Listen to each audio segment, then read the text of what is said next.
My name is Nathalie Des Rosiers. I'm the MPP for Ottawa-Vanier. It's my great pleasure to welcome you here today. Merci d'être ici. C'est un grand honneur pour moi de vous accueillir dans le beau comté d'Ottawa-Vanier. I want to acknowledge that we are on unceded and unconquered territory of the Algonquin, and it's an important aspect of the good work that I think we're going to celebrate today. So, the spirit of Rideau High continues, I think, is the theme of today. It's now my honor to introduce Barbara Dumont Hill, who's the First Nation Algonquin who was born on the Kitigan-Zibi Anishinaabe Reserve. She's a drum keeper, she's a community volunteer, a spiritual advisor. Elle travaille avec la GRC et d'autres agences, mais elle continue évidemment de poursuivre ses réflexions pour vraiment bien représenter tout l'avenir et tout ce qu'il y a à donner à notre communauté. Barbara.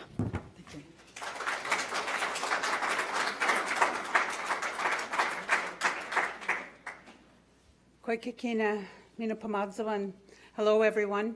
I hope you're all living your life in a good way. Barbara Dumont Hill Nadishnakaz, Mikanakni Dodam, Kitigan-Zibi Nadunjaba. I am a very proud Anishinaabe woman. My name is Barbara Dumont Hill.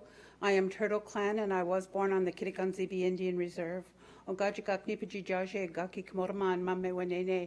Today I welcome you all on our beautiful, unceded, unsurrendered Algonquin territory. You know, what a beautiful day we're having. We're having that rain, that life-giving rain, eh? And I was thinking this morning about the Sigwan. And our people, you know, that in our language, Sigwan is early spring. And I always think people are rushing so much. It was the 20th of May, and people are saying, it's springtime. Why is it still cold? Why isn't it summer yet? Why is it raining? And I think that's kind of interesting, because with our people, we thought it's early spring where you can still have a lot of winter weather, winter-like weather. And we won't start having our, we'll have Minokami coming after the 24th of May, when we'll be going into late spring. And we'll have some summertime weather built in there to the spring. And you know, when during winter, of course, it's that quiet time where things happened on the land. Not much was happening on the land. Hardship, you know, there wasn't a lot of food, and the people were quiet. It was their time to share their stories and their knowledge with one another. And you know, at the end of that long winter, you know, they'd go out onto the land, and that early spring, even in that earliest days of spring, the sap would start running in the trees. And, you know, that sap was nourishment. It was healing. And it gave them balanced out their blood after not having a lot of food over the winter. And so how good it was for them to get that sap, that life-giving water right off the bat in the spring. And I think how amazing that is from those trees. And at the same time here, you know, I live not too far from the Ottawa River, and I'm looking out at the river on Sunday. I'm not that close. I had to drive there, walk there, but looking out at the river, and there was this big ice flow running down the river, the center of the river. And on Tuesday when we went out, that ice flow was gone. It's almost like it had never been there.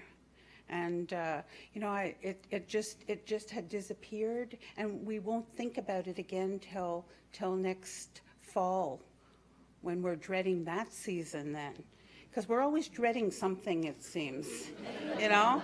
And We need to learn to live and enjoy, to be in this moment. You know, and as that water, that ice breaks down in that water, and that water, there's movement. The earth is thawing now. And that water, it's making its way, the blood of our Mother Earth, making its way through the earth, bringing you know, the little plants, rejuvenating the grass, causing the trees to bud. All these beautiful things that we get in the spring. And as late spring comes, you know, those little plants are going to come through the earth and flower and show their beauty, share their beauty with us. And those buds on the trees are going to, one day we'll just look out and there'll be leaves blooming. And the grass will be green and lush.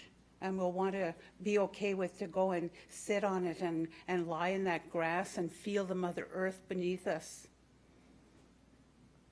And I was thinking about that as I thought about this school. This place that has held a lot of buds, a lot of rejuvenation, a lot of our youth. A lot of minds have bloomed here in these hallways. You know, not too long ago when I came in here, that chatter that I would hear and the beautiful faces that I would see. And it seemed so quiet when I walked in here today, even though there was a few of you standing around. There was a quietness and a sadness as I walked through the doors today. What this school has been missing, what it needs. And who are we, you know, to not allow, to squash those minds, to not give them that place where they can bloom still, where they can create the joy and the laughter, and create the leaves and that sap that is going to feed another generation.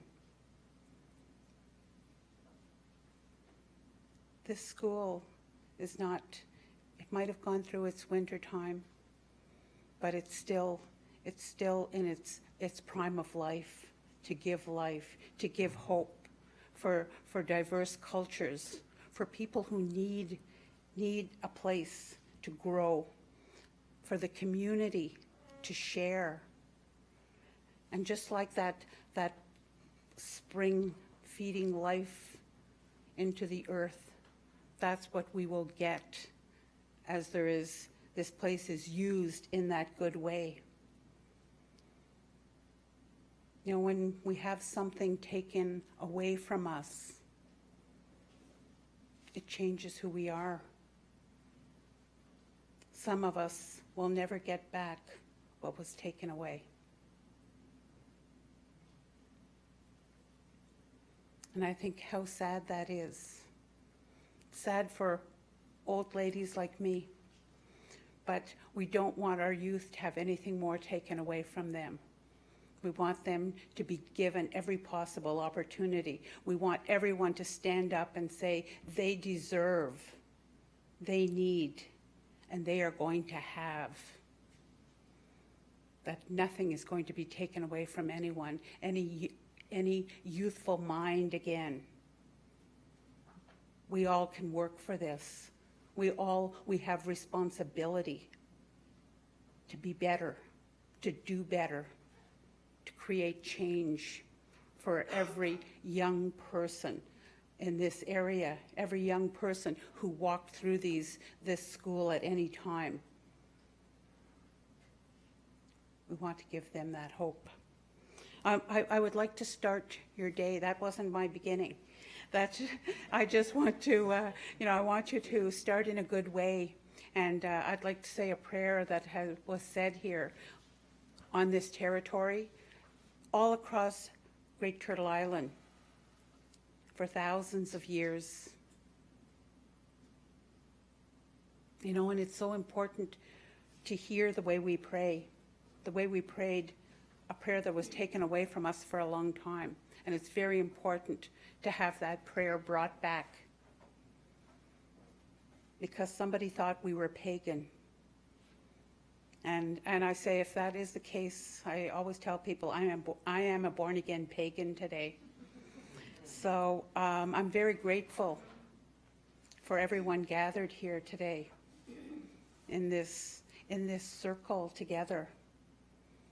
And I ask the Creator to be here with us, to touch each one of us today, to open our ears, to open our minds, to open our hearts, so that we are all one and we are working towards the good of all. I'm grateful for our grandfather, the sun, who shares his light with us each day, and our grandmother, the moon, who lights up our night sky and breaks down our seasons for us. I'm grateful for our sacred Mother Earth, who provides everything we need to live our life in a good way. And I'm grateful for the sacred air, the breath of Mino Manido, and the sacred water, the blood of our Mother Earth, that quenches our thirst and brings life into the world. I'm grateful for the winged, the four-legged, the swimmers and the crawlers. I'm grateful for all the trees and the plants and the medicines that grow here on Great Turtle Island, that add beauty to our life each day and always have shared their bounty with us. I'm grateful for all the ancestors who created a good path for us to follow, and those 7 generations of ancestors that we all have responsibility to leave a good path for. I'm grateful for all the people who live their life in the good way, who care about those that don't have everything they have, who are a little bit different than them. And I ask the Creator to touch each one of you today, to bless you with good health and wisdom for you, for your children, your grandchildren, your great-grandchildren, that you all understand we all belong to one Creator, and we all have responsibility to respect all of her creation. So for all of you people in all of these things, I say Chimiigwech. And remember to listen with both your ears, your mind, and your heart today. Thank you.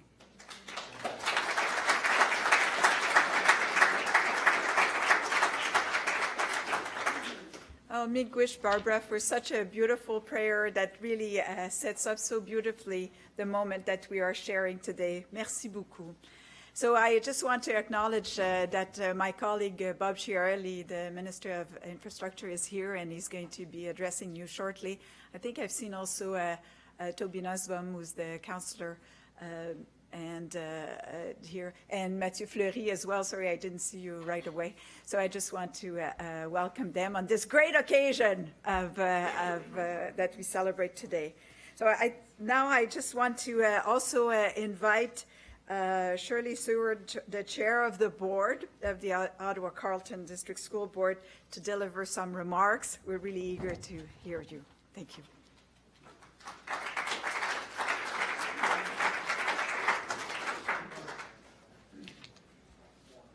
Thank you very much, Nathalie. And to Barbara Hill, you have now made me realize that when spring is late in coming, it's normal, so we shouldn't complain. So thank you for that. It really is an absolute pleasure to be here today. I'd like to recognize my fellow trustees who are in the room. Trustee Kavanaugh, put your hand up, please. Thank you. Trustee Donna Blackburn. Trustee Christine Boothby. Where are you, Christine? Oh, good. Trustee Sean Menard. And Trustee Sandra Schwartz. I don't think I've forgotten anybody. Scream if I have.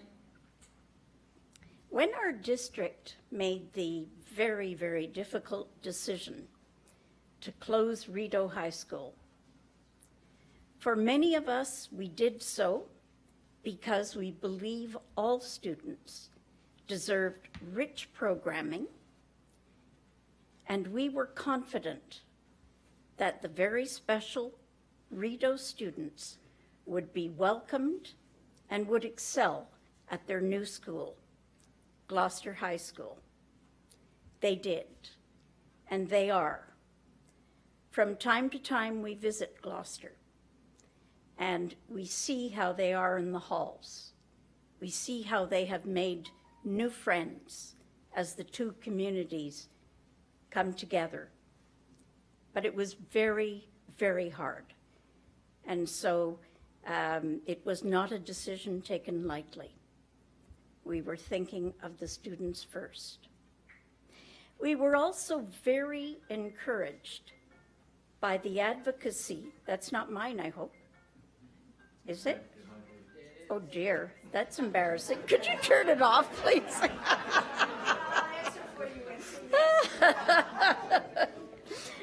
Was it something that I said? Thank you very much. We were very encouraged by the advocacy work of Ottawa Native Foundation Centre and the Rideau Rockcliffe Community Resource Centre. Both organizations wanted to work in collaboration with the staff and the trustees at the board, and also with a very special person, the Premier's special advisor on community hubs. And they wanted to champion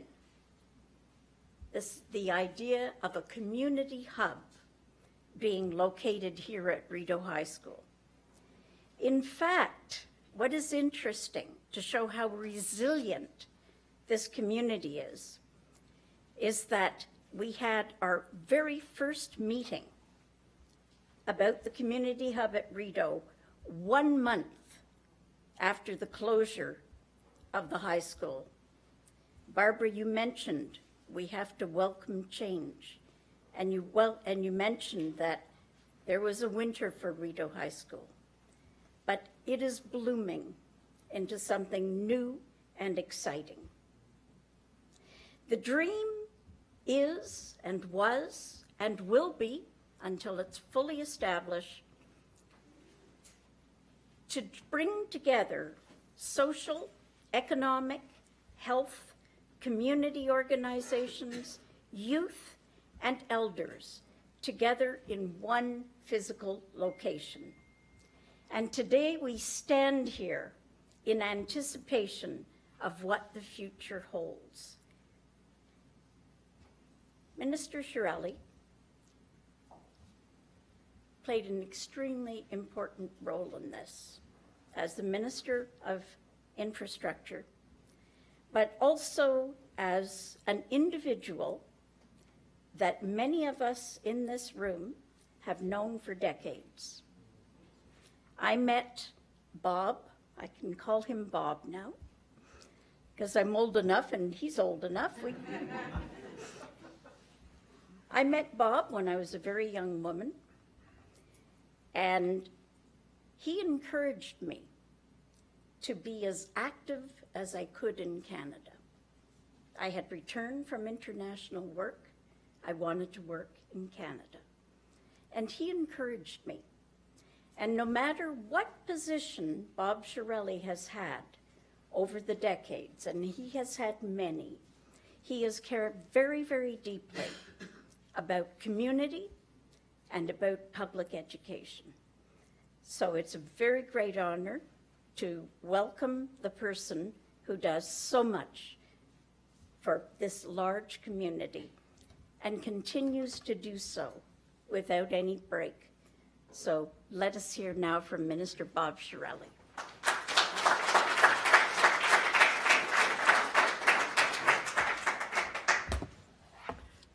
Thank you very much, Shirley. I want to start by saying I too want to acknowledge we're on the traditional territory of the Algonquin, and I want to acknowledge the long history of First Nations and Métis people and to show respect for them here today. You know, Shirley, you mentioned that I may have been involved in some community things and some good things may have come out of it. And I've shared my formula with a lot of people, and that is to get the right people in the same room at the same time. And when I walked through the doors today, that's what I sensed. There was energy in the room. I thought I was a Minister of Energy again. But anyway, really great things can happen if you get the right people in the same room at the same time. So I want to thank you for hosting us here today and for enabling this to happen. Communities have been creating and managing community hubs for a long time. And it's been obvious to community leaders for decades that it is often a good idea to co-locate different entities which provide services to the public in one common building or premises, usually in some type of public space. One common challenge of many potential hubs, ideas and concepts that perhaps don't come to fruition, was the difficulty in coordinating different ministries, usually in the provincial government, accessing public and or surplus properties, and not having public policies that facilitate the creation of a hub. And through the strength and character and leadership of Karen Pitre, I'll give credit where credit is due, a community hub secretariat was created in the Ministry of Infrastructure to put in place a series of policies that have already demonstrated success in facilitating the creation of community hubs. That brings us to why we're here today. Under Karen's leadership, we have spent more than 3 years traveling across Ontario, meeting with community advocates, service providers, and leaders in community engagement. And what we have found is that more flexibility is needed in how the province, school boards, and other public entities deal with surplus buildings and or vacant land. For example, while the highest financial use and best value are important considerations in property decisions, if you're the province or the school board, you have surplus land, the normal process would be to get an appraisal and sell it. So we have initiated some policies which are going to turn that upside down. That's why we're pleased today to announce our new social purpose real estate strategy. This new strategy will ensure a transformational approach to putting the needs of communities first when determining the future uses of closed, surplus, or unused public properties.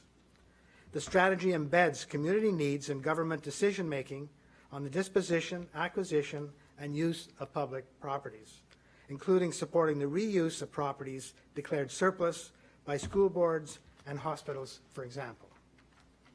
In other words, when a provincial ministry or a school board or a hospital have surplus land or buildings, it will be looked at from a cross-government and community lens rather than just the highest economic value.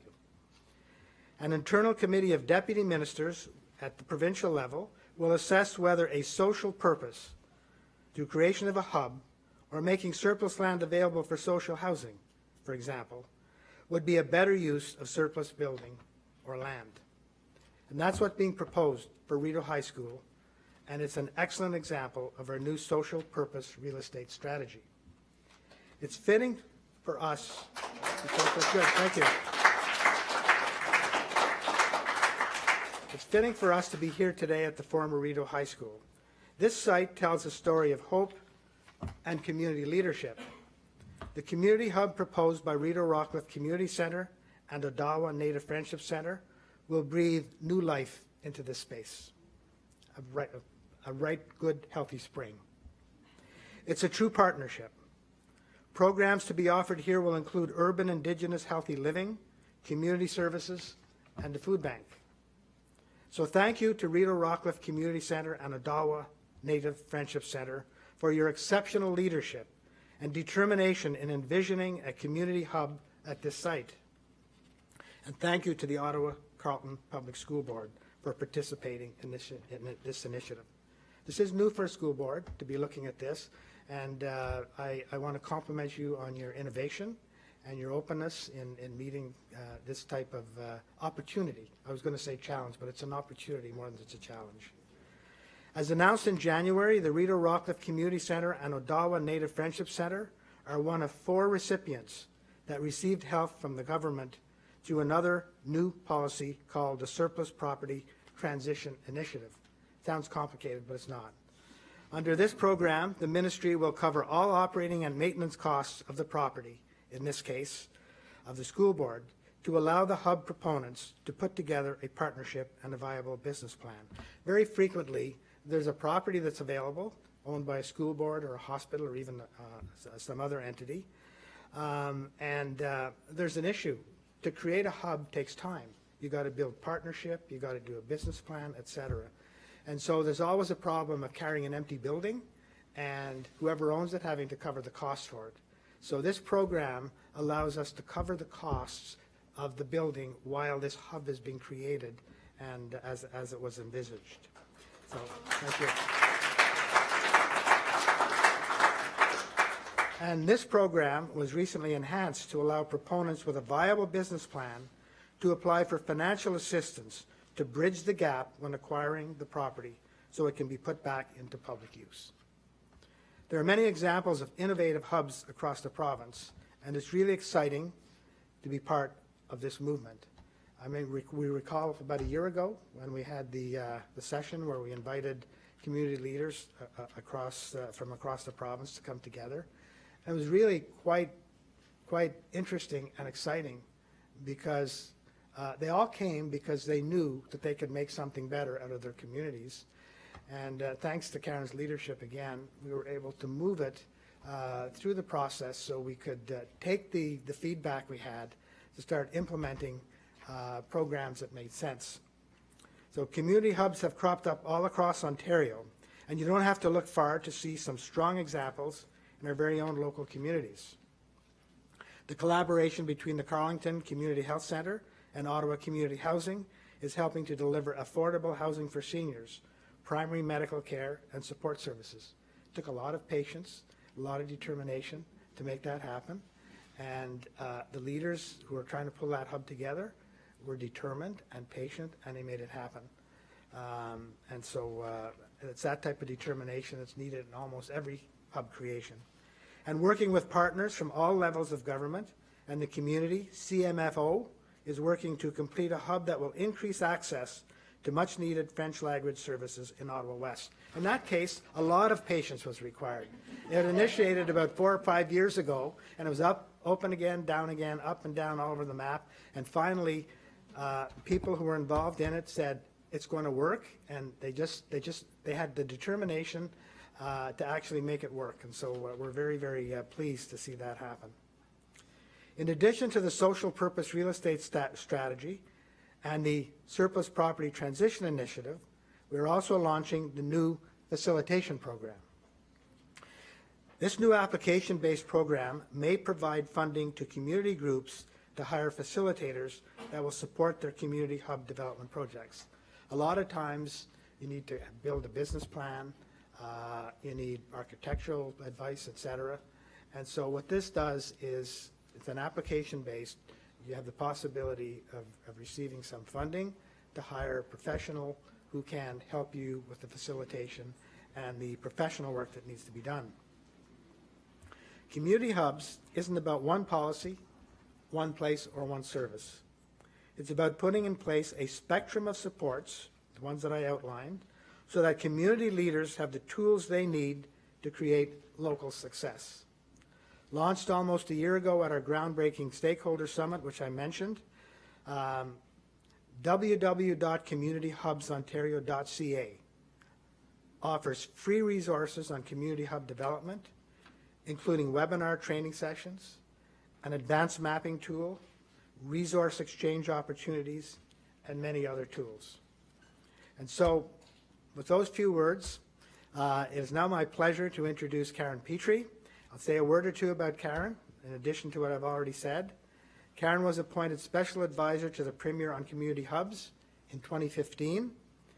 She has extensive stakeholder, consultation, strategic planning, and project management experience.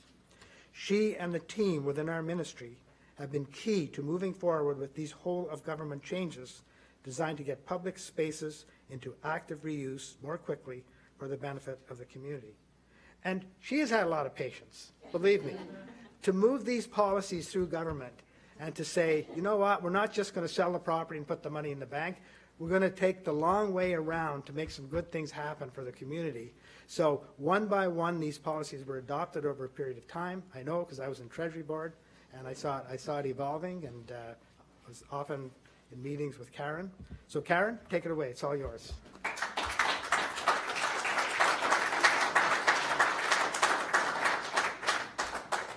So thank you very much, Minister Chiarelli, and good afternoon, everybody. I'm really happy to be here today to talk about the government's new social purpose strategy. And I've told a number of people, I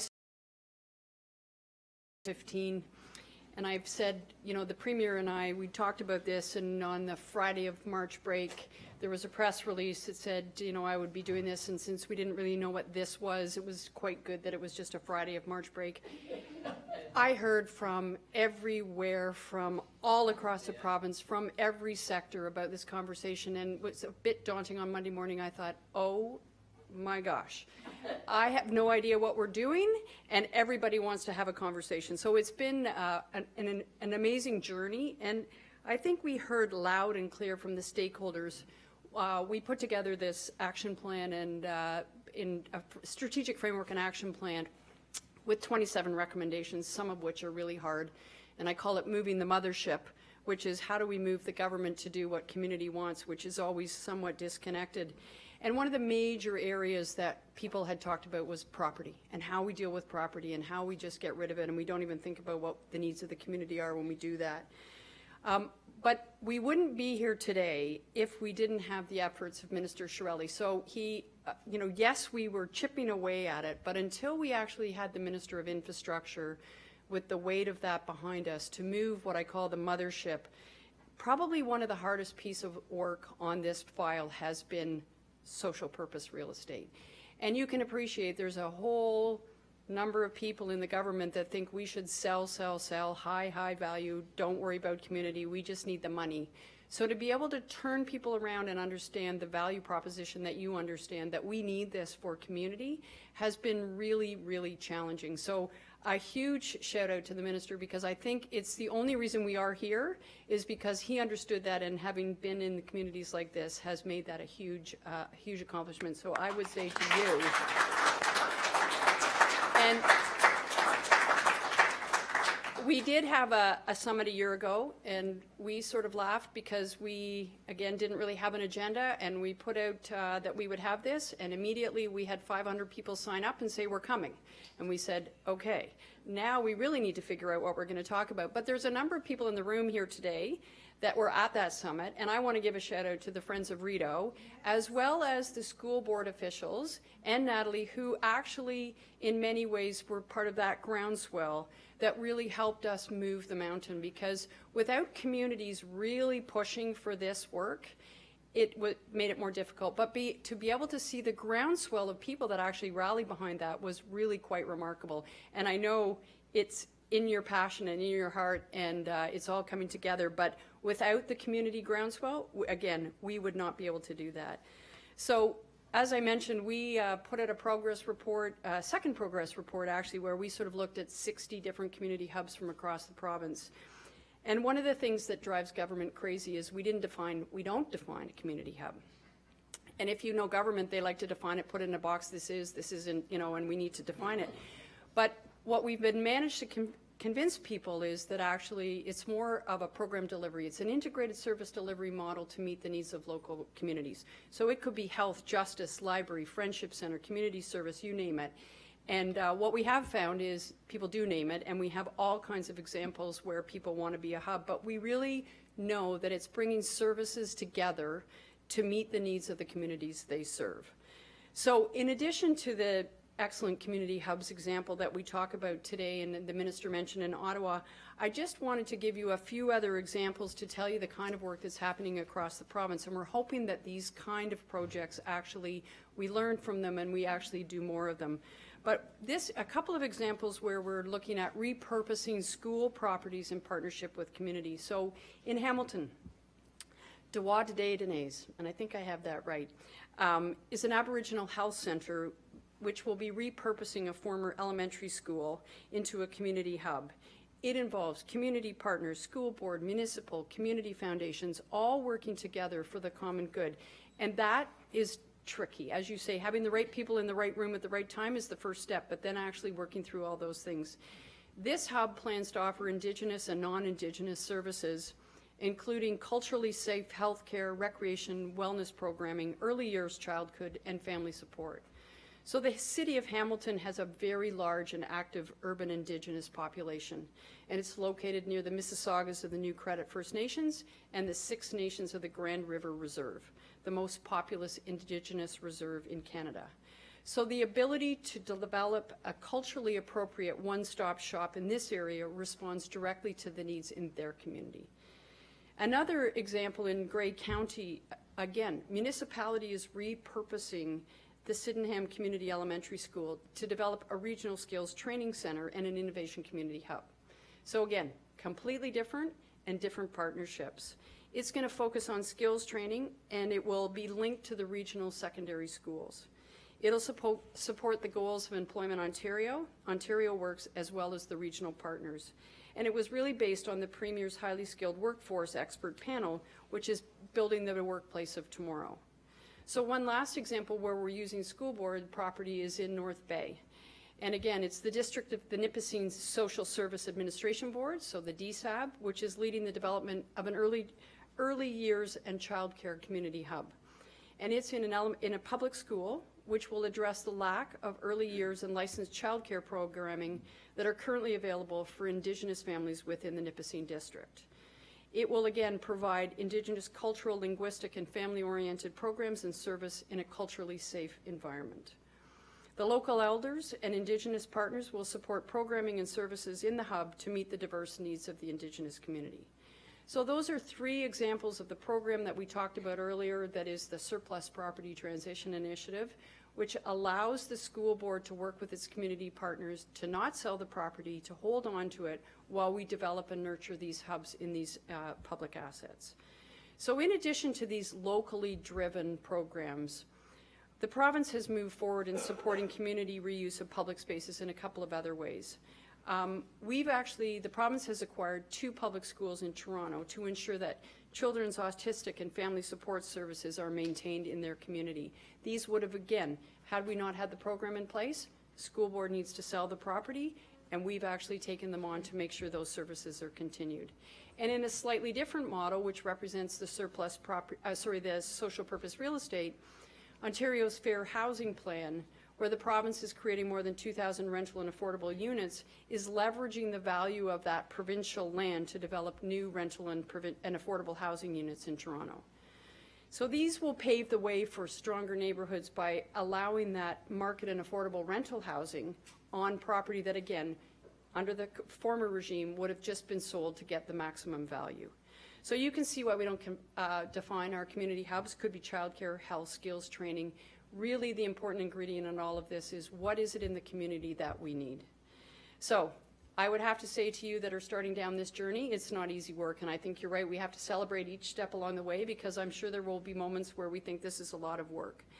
But I want to say, under the leadership of the Premier and the support of Minister Chiarelli, and I call it the Mighty Hubs team at the Ministry of Infrastructure, they've really put the push into this to make it happen. And it really, there's the leadership at the provincial level, but at the community level, the local champions and the school board. So I want to give a real shout out to the staff at the school board as well as the trustees, because some of the early conversations were with the school board staff, who I know are in the room today because I've already seen them.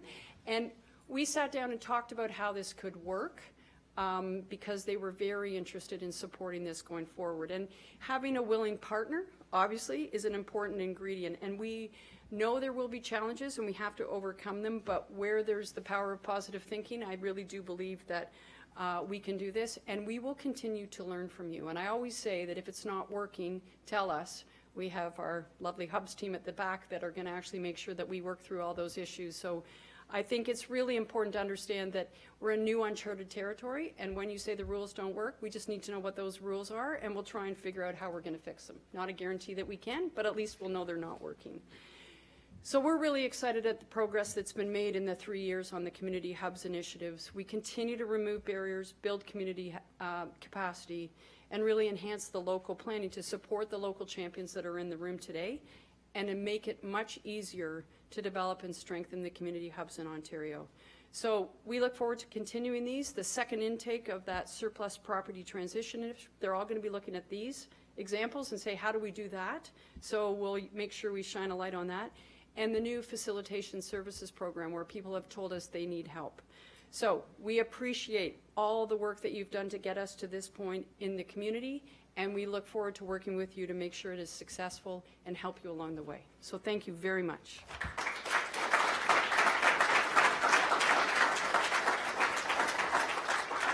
So I certainly want to join my thanks to both Minister Chiarelli and Karen to present so eloquently what's happening in the province. But I particularly want to celebrate our local leaders who make it happen here in Ottawa-Vanier, because I think, Friends of Rideau that were very persistent coming to my office and wanting to do, and I was so delighted when I had a chance to meet with Karen and later with Bob on this idea of how we kind of go on and allow the community to take hold and really make this a good project. I am so delighted that Ottawa came along with this. I think we will have a real true partnership to celebrate what was there, transforming, as you said, to such a good thing. So thank you very much and thank you to the school board to be a bit innovative here, but it's worth doing it in Ottawa-Vanier. I think the resilience of our community is celebrated here. Et je veux remercier tout le monde to have taken the challenge on. I think we want this to work, and certainly I think we want to continue to celebrate the good cooperation that we can have to deliver good services for really extraordinary community that lives here around this neighborhood. Alors, je veux vous remercier tous et toutes d'être venus ici. Merci d'avoir participé. Miigwech, you know, it really is a great moment that we celebrate this new partnership and that we continue to have a real good community hub right here. Thank you very much.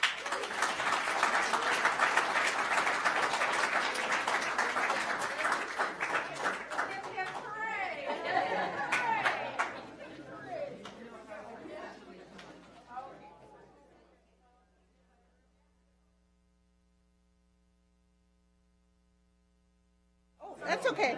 We don't. I'm okay.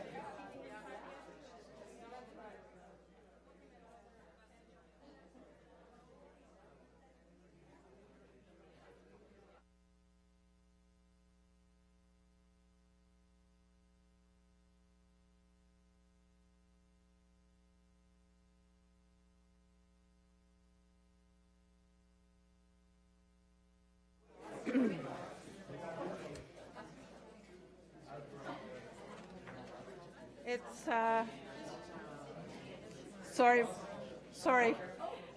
It's tradition when we open a gathering with a prayer that we end also with a prayer. And the prayer will be a song. And, you know, we are all in this together. And for a long time, I think there was a forgotten group that felt that they weren't in this. But we are all in this together, and it's really important that we all understand how important this is. So, Chimigwech, and you know, when we sing, as I say, it's a prayer, and this song I'm going to sing to you is the traveling song, and it's for the spirits that have gone through this school. It's as we travel today, that you will travel home safe, and if you're traveling this weekend, it's a song that will give you safety on your travels this weekend. It's a travel, the second verse, the second round will be for your personal travel that you will do in your life. The third round I sing is for this new journey that you're on with these hubs and working right here. And the fourth round is for the people, anyone traveling into the spirit world. If you can join along with me, I'm very happy when people join along. It's very easy. Our people had songs that we didn't have words. There was a lot of vocables, so everybody could join in.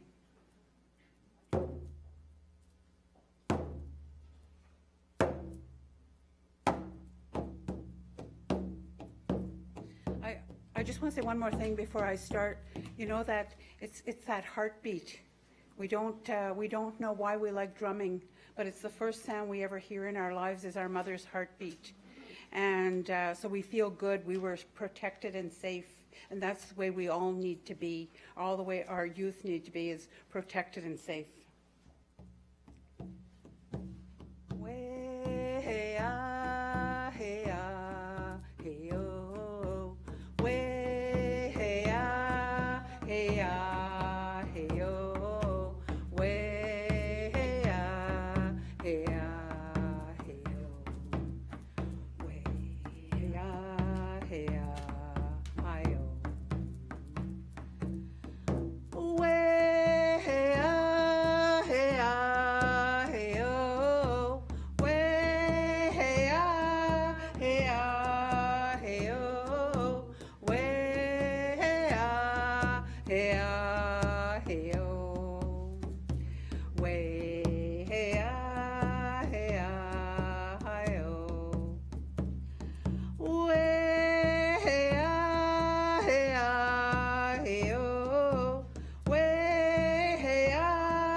Travel home safely, everybody. Have a wonderful journey.